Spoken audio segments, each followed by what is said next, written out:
پہلی جو آیات ہیں کہ لا اعبد ما تعبدون، اور آخر میں وہی آیتیں پھر آ رہی ہیں ولا انتم عابدون ما اعبد، پھر ولا انتم عابدون ما اعبد۔ پہلا تو یہ کہ نہ ہی میں عبادت اس وقت کر رہا ہوں، اور اگلی آیت میں یہ ترجمہ بنے گا کہ نہ ہی آئندہ میں کبھی عبادت کروں گا۔ ہم نے دیکھا تھا مضارع کے اندر، ہم نے یہ پڑھا تھا کہ مضارع دونوں ٹینسز کے لیے یوز ہوتا ہے، پریزنٹ ٹینس کے لیے بھی اور فیوچر کے لیے بھی۔ یعنی ایک میں پریزنٹ کی بات ہو رہی ہے کہ تم یہ اے کافرو، تمہیں یہ بات بالکل کلیئر ہے، واضح ہے کہ میں ہرگز عبادت نہیں کر سکتا اور نہ ہی کر رہا ہوں اس وقت، اور نہ ہی آئندہ کروں گا۔ یعنی جو بھی ہو جائے یہ پاسبل نہیں ہے، اس میں کوئی کمپرومائز کا سوچا بھی نہیں جا سکتا کہ میں تمہارے بتوں کی کسی لمحے کوئی پوجا کروں گا یا پرستش کروں گا۔ نہ ہی میں اب کر رہا ہوں، نہ ہی آئندہ کبھی اس کے کرنے کی مجھ سے کوئی توقع کی جا سکتی ہے۔ بس تم اگر نہیں اس طرف آتے، یعنی توحید کی طرف نہیں آتے، تو پھر تمہارے لیے تمہارا دین ہے، میرے لیے میرا دین ہے، پھر اس میں کوئی کسی قسم کا کوئی کمپرومائز یہ پاسبل نہیں ہے۔ تو یہ سورہ، بعض لوگ اس کو کہتے ہیں کہ رواداری کی سورہ ہے، رواداری کی صورت نہیں ہے، یہ سورہ بیزاری کی سورہ ہے، کفار سے اظہار بیزاری ہے، ان سے علیحدگی کا اعلان ہے کہ ہم توحید کے معاملہ میں کفار سے کسی بھی قسم کا کوئی کمپرومائز یہ ہونا ممکن نہیں ہے۔ یہ ہے اصل میں اس سورہ کا میسج، کہ جہاں تک توحید کا تعلق ہے، دنیاوی جو معاملات ہیں ان میں تو کسی بھی قسم کی ڈیلنگ ہو سکتی ہے جہاں پہ مسلمانوں کا کوئی نقصان نہ ہو، اس میں بھی یہ ہے کفار سے ایسی ڈیلنگ جس میں مسلمانوں کا نقصان ہو، اس سے اوائڈ کرنا چاہیے۔ لیکن توحید کے معاملہ میں کسی بھی قسم کی کوئی بھی ڈیلنگ جو ہے وہ کفار سے، یہ اس سورہ کے حوالے سے ممکن نہیں ہے۔ اس سورہ کا میسج یہ ہے کہ توحید کو ہمیشہ خالص رکھا جائے گا، اور کسی بھی قسم کا کوئی کمپرومائز جو ہے وہ کفار سے نہیں ہو سکتا اس حوالے سے۔ تو یہ سورہ کافرون ہے، یہ بھی مکیہ ہے۔ مکیہ کا مطلب مکہ مکرمہ میں نازل ہوئی ہے یہ سورہ، اور اس میں بڑا واضح میسج دے دیا گیا ہے کفار کو کہ عقائد اور عبادات کے حوالے سے ان کے ساتھ کسی قسم کا کوئی کمپرومائز کرنا مسلمانوں کے لیے ممکن نہیں ہے۔ اس کے بعد جو اگلی سورہ ہے وہ سورہ کوثر ہے، یہ بھی مکہ مکرمہ کے اندر نازل ہوئی ہے۔ آپ نے دیکھا صورتوں کے اوپر لکھا ہوتا ہے مکیہ اور مدنیہ۔ مکیہ کا مطلب یہ ہے اصل میں کہ وہ صورتیں جو حضور صلی اللہ علیہ وسلم کی ہجرت سے پہلے نازل ہوئی ہیں ان کو مکیہ کہا جاتا ہے۔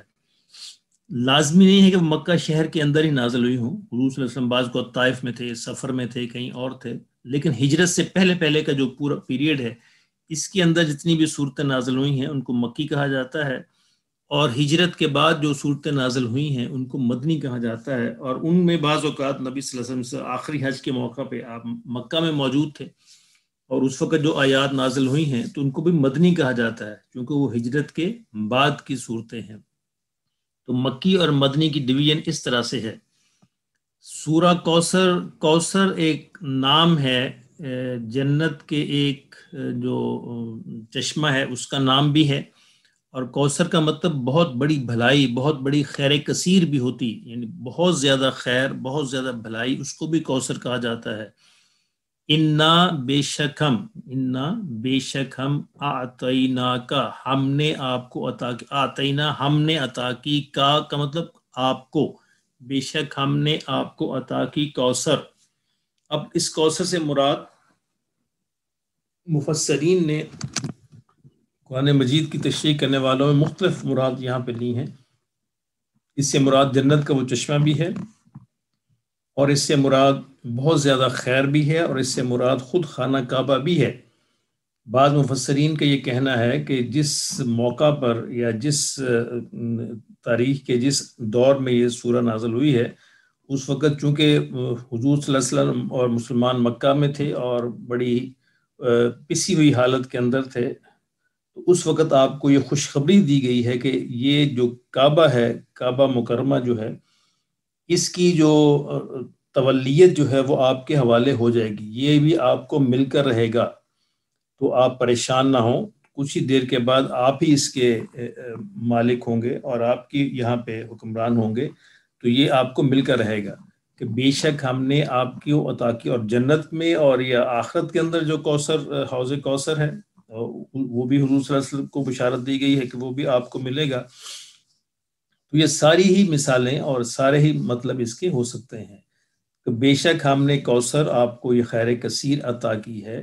اب کیا کریں آپ اس کے شکرانے کے طور پر، یعنی شکر یہ ہے فصلی، پس آپ نماز پڑھ، نماز نہیں، نماز کے مطلب اور زیادہ اس کے اندر آپ اضافہ کر دیجئے، نماز پڑھنے میں اور زیادہ اضافہ کر دیجئے، لربی کا، اپنے رب کے لیے، ونحر، اور قربانی دیجئے۔ یعنی شکر، یہاں شکر کے دو طریقے بتائے گئے ہیں کہ ایک اللہ کے حضور نماز پڑھنا اور ایک قربانی کرنا۔ اب اس قربانی کے اندر جانور بھی کی قربانی بھی شامل ہے، اور دوسری قسم کی جو مالی اور بدنی قربانی ہے وہ بھی شامل ہے، لیکن چونکہ یہاں پہ ونحر کا لفظ جو ہے وہ، تو ونحر کا لفظ عام طور پہ یہ پریفر کیا جاتا ہے عربی زبان کے اندر جانور کی قربانی کے لیے۔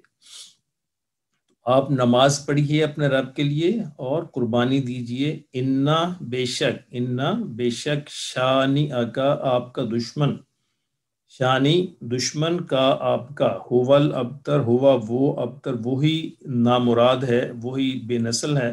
ابتر کہتے ہیں جس کی کوئی بھی نرینہ اولاد نہ ہو، اس کو ابتر کہا جاتا ہے۔ تو مکہ مکرمہ کے لوگ حضور صلی اللہ علیہ وسلم کو چونکہ کوئی بیٹا نہیں تھا، تو اس لیے اس حوالے سے آپ کو تانا دیتے تھے کہ آپ کا تو کوئی نام لیوا موجود ہی نہیں رہے گا۔ عام طور پر چونکہ نسل جو ہے بیٹوں سے چلتی ہے، تو وہ ان کو یہ گمان یہ تھا کہ ہم زیادہ بیٹوں والے ہیں تو ہمارا نام قائم رہے گا اور اس شخص کا نام قائم نہیں رہے گا، معاذ اللہ۔ تو اللہ نے کہا کہ آپ اس میں پریشان نہ ہوں، آپ کا دشمن ہی دم کٹا ہے، نامراد ہے، بے نسل ہے، اس کا نام لیوا کوئی نہیں رہے گا۔ آپ کے نام لیوا تو تا قیامت جو ہے لاکھوں کروڑوں کے حساب سے موجود رہیں گے۔ تو انا بے شک، آتینا کا، ہم نے آپ کو عطا کیا، الکوثر کوثر، فصلی، پس نماز پڑھیے، لربی کا، اپنے رب کے لیے، ونحر، اور قربانی کیجئے، انا بے شک، شانی کا، آپ کا دشمن، ہوول ابتر وہی دم کٹا، وہی نامراد اور بے نسل ہے۔ اس کے بعد کی سورہ معون ہے۔ معون کا مطلب ہوتا ہے یہ ضرورت کی چھوٹی موٹی چیزیں جو ہیں ہم ایک دوسرے سے لین دین کرتے ہیں، ایک دوسرے سے ہم دیتے ہیں، چھوٹی موٹی ضرورت کی چیزیں، اس کو معون کہا جاتا ہے۔ تو یہ آرائیتا، اس سورہ کے اندر پورا ایک کریکٹر ڈسکس کیا گیا ہے کہ جس کے اندر یہ سورہ ہر اس شخص پر اپلیکیبل ہوگی جس کے اندر یہ چیزیں موجود ہوں، یعنی جو چیزیں جو یہاں پہ خوبیاں یا خرابیاں بیان کی گئی ہیں وہ جس شخص کے اندر بھی موجود ہوں، سورہ معون کی ساری باتیں اس پر اپلیکیبل ہوں گی۔ تو ایک مثال دے کے، مکہ مکرمہ میں اس طرح کے بہت سارے لوگ موجود تھے، تو اس میں یہ بتایا گیا ہے، آرائیتا، کیا آپ نے دیکھا، آرائیتا، کیا تم نے دیکھا، الذی، وہ جو، اب دیکھیے الذی، الذین ہم نے پڑھا ہے، تو اس صورت میں یہاں پہ الذی یوز ہوا، پھر یہ یوز ہوا الذی، اس کے بعد پھر یہ الذین، پھر یہ الذین، یعنی دو دفعہ الذی اور دو دفعہ الذین استعمال ہوا ہے۔ تو اگر ہم وہاں پہ وہ ترجمہ ہم نے ایک دفعہ یاد کر لیں تو یہ ایک ہی سورت میں 4 جگہ ہم کو اس کا فائدہ ہوگا۔ ارائیتا، کیا آپ نے دیکھا، الذی، اس شخص کو، یکذب، جو جھٹلاتا ہے، بالدین، روز جزا اور سزا کو۔ روز جزا اور سزا کو جھٹلانے کا ایک تو ہوتا ہے زبان سے جھٹلانا اور ایک ہوتا ہے اپنے عمل سے جھٹلانا۔ تو یہاں پہ آگے جتنی باتیں بھی آ رہی ہیں یہ عمل ہیں، اعمال ہیں، گویا کہ وہ شخص جو آخرت کی تیاری نہیں کرتا، آخرت کے لیے اعمال نہیں کرتا، وہ ان ادر ورڈز، دوسرے الفاظ میں وہ آخرت کو جھٹلا رہا ہے، ڈینائی کر رہا ہے اس کو۔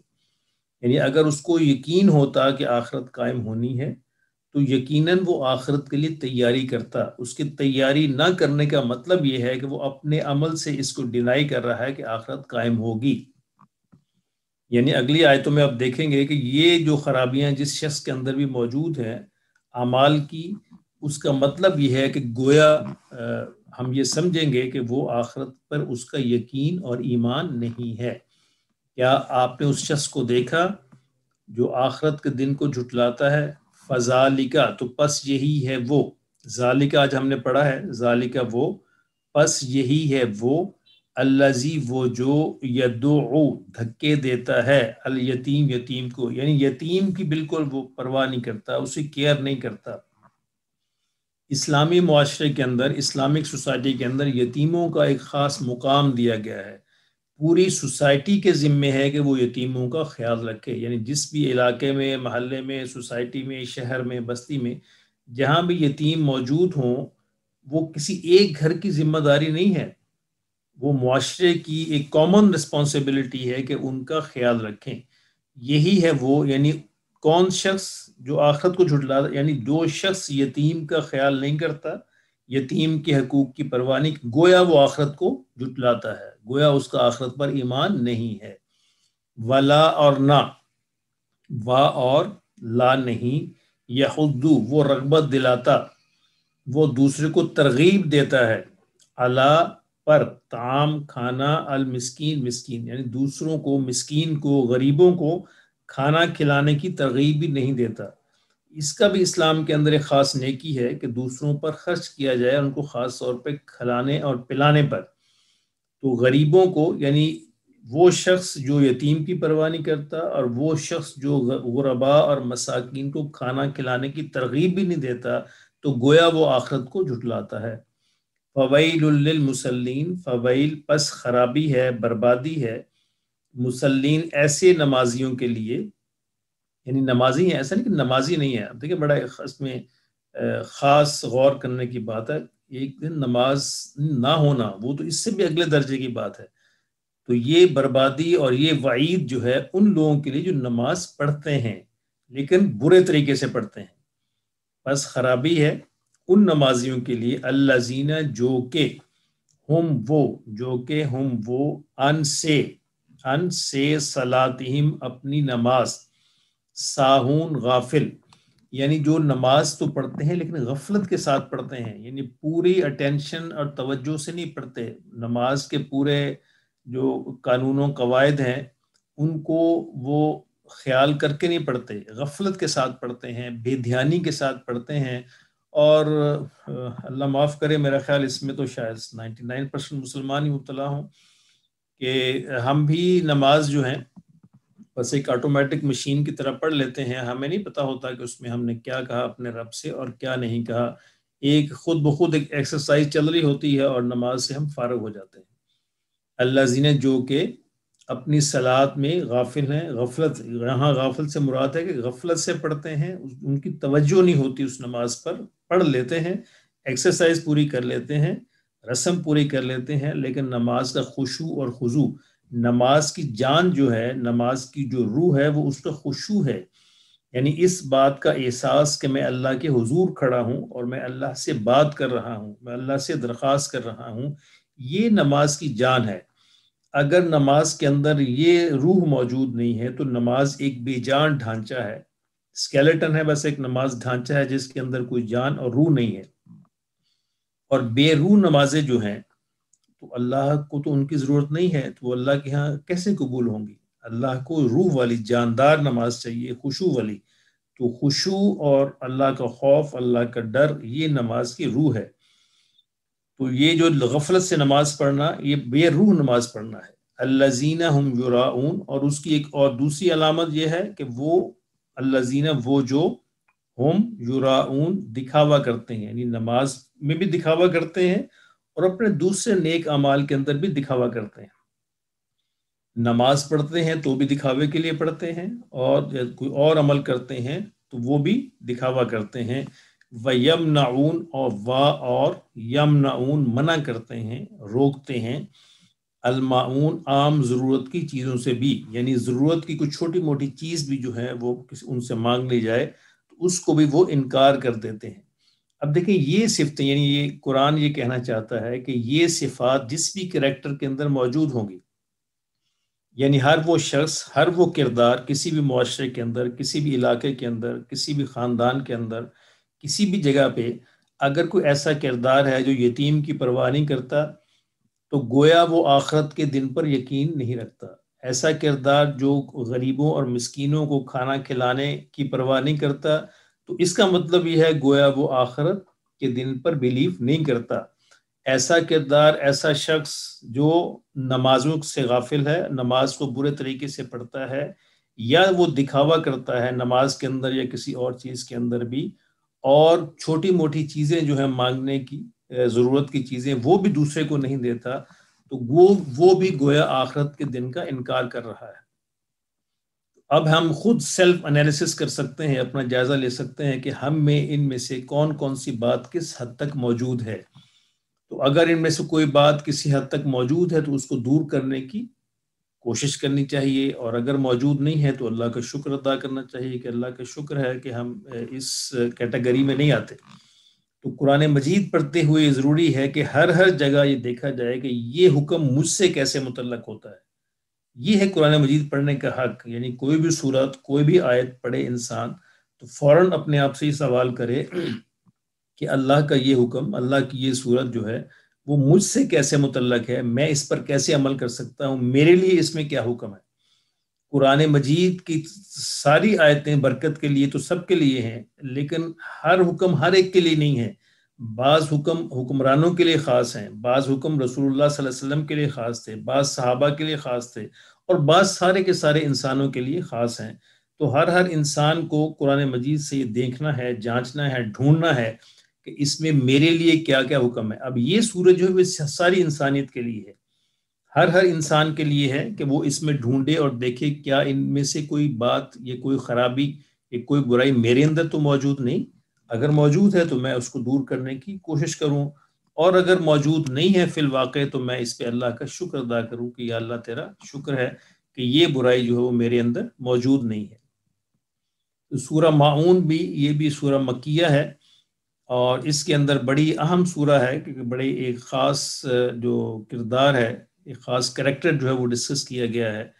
تو اس کی روشنی میں ہمیں خود تلاش کرنا ہے، ڈھونڈنا ہے کہ کہیں اس کریکٹر کی کوئی برائی، کوئی خوبی جو ہے وہ ہمارے اندر تو موجود نہیں ہے۔ اگر ہے تو ہم اس کو دور کرنے کی کوشش کریں تاکہ ہم سچے مسلمانوں کی صف میں شامل ہو سکیں کہ جن کے لیے آخرت کی کامیابی ہے۔ جی یہ 3 صورتیں آج ہم نے پڑھی، تو کلیئر ہے یہاں تک؟ ہم آگے چلیں۔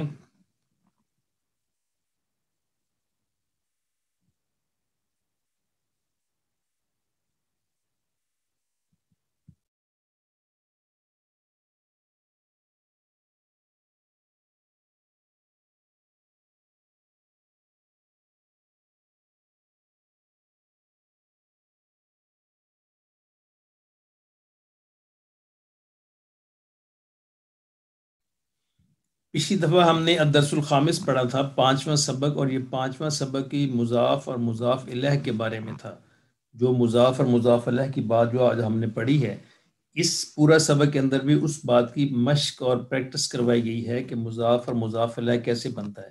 اب دیکھیں یہ کتاب محمد، محمد کی کتاب، تو یہ بھی مضاف اور مضاف الیہ ہے۔ کتاب حامد، حامد کی کتاب، تو یہ چیزیں یہ پیج ہم لاسٹ ٹائم پڑھ چکے تھے۔ حقیبۃ المدرسی، ٹیچر کا بیگ، حقیبہ مضاف اور مدرس مضاف الیہ۔ قلم المدرسی، ٹیچرز کا قلم، قلم مضاف اور مدرس مضاف الیہ۔ تو یہ ہم لاسٹ ٹائم یہ ہم پڑھ چکے تھے۔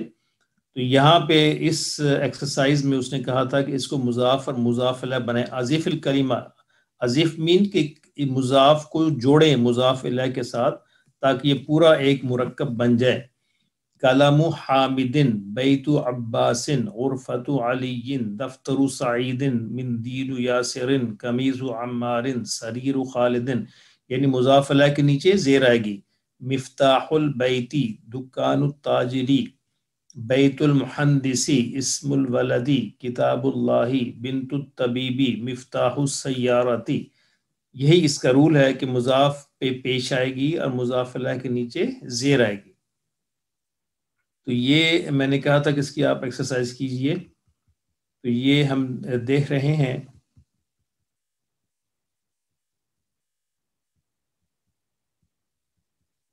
اس پورے لیسن کے اندر اسی بات کی مشق کروائی گئی ہے۔ تو اس میں ہم نے دیکھنا ہے کتاب من ھذا، کتاب، اب اس نے یہ کہا ہے اقرأ المثال کہ یہ مثال پڑھیں، مکراؤل مثال آتی آنے والی یعنی فالوئنگ جو ہے ایگزامپل اس کو پڑھیں. ثم کون اسئلہ، ثم کون کا مطلب پھر بنائیے، تشکیل دیجئے سوالات، مثلہ مشیرن الی صورت تالیہ، صور تالیہ جو کہ ان تصویروں میں بتائے گئے ہیں. کتاب من ہاذا، یہ کیا ہوگا اسی طریقے سے قلم من ہاذا، قلم من ہاذا، یا قمیص من ہاذا، بیت من ہاذا، سریر من ہاذا. اسی طرح یہ سارے جملے جو ہیں وہ بن جائیں گے. اس پورے سبق کے اندر یہ دو چیزیں بتائی گئی ہیں، سیارۃ المدرسی، مدرس کا سیارہ، مدرس کی گاڑی، یہ مضاف ہے اور یہ مضاف الیہ ہے. ابراہیم علیہ السلام کی کہانی ہم پڑھ رہے تھے، لاسٹ ٹائم ہم یہاں تک پہنچ چکے تھے کہ ابراہیم علیہ السلام جو ہے اپنے والد کو دعوت دینے کے بعد وہاں سے ہجرت کر جاتے ہیں اور مکہ مکرمہ پہنچتے ہیں اور اپنی بیوی حاجرہ علیہ السلام اور اسماعیل اپنے بیٹے اسماعیل کو وہاں پہ چھوڑ دیتے ہیں. وہاں تک ہم نے پڑھ لیا تھا. تو آگے ہم دیکھتے ہیں بئر زمزم، زمزم کا کنواں، بئر کا مطلب کنواں، زمزم اس کنویں کا نام ہے. وعطش اسماعیل مرتن، وعطش پیاس محسوس ہوئی، پیاس لگی اسماعیل کو، مرتن ایک دفعہ، مرتن ایک دفعہ اسماعیل کو پیاس محسوس ہوئی. وارادت امہ ان تسقیہ ماء، اور ان کی والدہ نے ارادہ کیا، ان کے تسقیہ ماء، کہ ان کو پانی پلائے. ولیکن این الماء، لیکن پانی وہاں کہاں پہ تھا؟ پانی تو وہ تھا نہیں، نہ پانی تھا نہ کھانا تھا، کچھ بھی نہیں تھا. ولیکن اور لیکن، این کہاں، الماء ماء پانی. ومکۃ لیس فیہا بئر، ومکہ ایک ایسا جگہ تھی، لیسا نہ تھا، فیہا اس میں، بئر کوئی بھی کنواں. ومکۃ اور مکہ ایک ایسی جگہ تھی، لیسا نہیں تھا، فیہا اس میں، نہر کوئی بھی نہر، کوئی بھی دریا. وکانت حاجر تطلب الماء، اور حاجرہ کو ضرورت تھی پانی کی. وتجری من الصفا الى المروہ، اور وہ چلتی تھی، دوڑتی تھی صفا سے لے کے مروہ تک. ومن المروۃ الى الصفا، اور مروہ سے لے کے صفا تک، یعنی اس تلاش میں دوڑ رہی تھیں. کیونکہ اسماعیل علیہ السلام یہ وہاں قریب ان کو لٹایا ہوا تھا اس کے جو صفا کے، تو وہ صفا اور مروہ کے درمیان دوڑ لگا رہی تھی کہ شاید یہاں پانی مل جائے یا وہاں پانی مل جائے. کبھی مروہ کی پہاڑی پہ چڑھ کے دیکھتی تھیں، کبھی صفا کی پہاڑی پہ چڑھ کے کہ شاید ادھر ادھر کہیں پانی کا کوئی چشمہ نظر آ جائے. وَنَصَرَ اللَّهُ حاجر، اللہ نے حاجرہ کی مدد کی. وَنَصَرَ اسماعیل، اور اسماعیل کی مدد کی. فَخَلَقَ لَهُمَا مَاءً، ان کے لیے تخلیق کر دیا، پیدا کر دیا، لَهُمَا ان دونوں کے لیے، ماءً پانی. وَخَرَجَ الْمَاءُ مِنَ الْأَرْضِ، اور پانی نکلا زمین میں سے. وَشَرِبَ اسماعیل، تو اس میں سے اسماعیل نے بھی پیا. وَشَرِبَتْ حاجر، اور حاجرہ نے بھی پیا. وَبَقِيَ الْمَاءُ، اور پانی پھر بھی بچ گیا. فَكَانَ بِئْرِ زمزم، تو یہ پانی تھا، تو یہ تھا کنواں زمزم کا. فَكَانَ، یہ تھا، بئر زمزم، زمزم کا کنواں. فبارک اللہ فی زمزم، اللہ نے برکت دی زمزم میں. وَهَذِهِ هِيَ الْبِئْرُ، اور یہ ہے وہ کنواں، اور یہ ہے وہ کنواں، التی یشرب منها الناس، جس سے لوگ پانی پیتے ہیں، فی الحج، حج کے دوران. وَيَأْتُونَ بِمَاءِ زَمْزَمَ إِلَى بَلَدِهِمْ، اور لے جاتے ہیں اس زمزم کے پانی کو اپنے اپنے ملکوں میں. حل شربت ماء زمزم، کیا تم نے بھی زمزم کا پانی پیا ہے؟ رؤى ابراہیم، ابراہیم علیہ السلام کا خواب.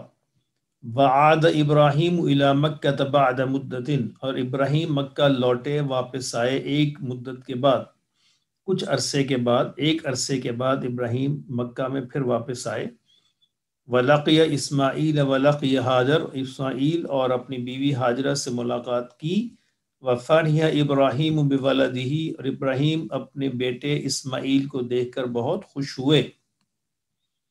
وکان اسماعیل ولدن صغیرا، اور اسماعیل ایک چھوٹے بچے تھے، یجری دوڑتے تھے، ویلعب اور کھیلتے تھے، ویخرج مع والدہ اور اپنے باپ کے ساتھ باہر ادھر ادھر جاتے تھے۔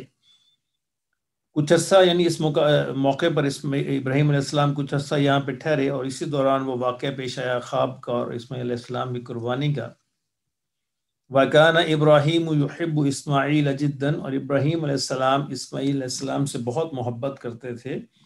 وَذَاتَ لَيْلَةٍ رَأَى إِبْرَاهِيمُ فِي الْمَنَامِ، اور ایک رات، وَذَاتَ لَيْلَةٍ ایک رات، رَأَى ابراہیم نے دیکھا فی المنام خواب میں، انہو یسبح اسماعیل، وہ اسماعیل کو ذبح کر رہے ہیں۔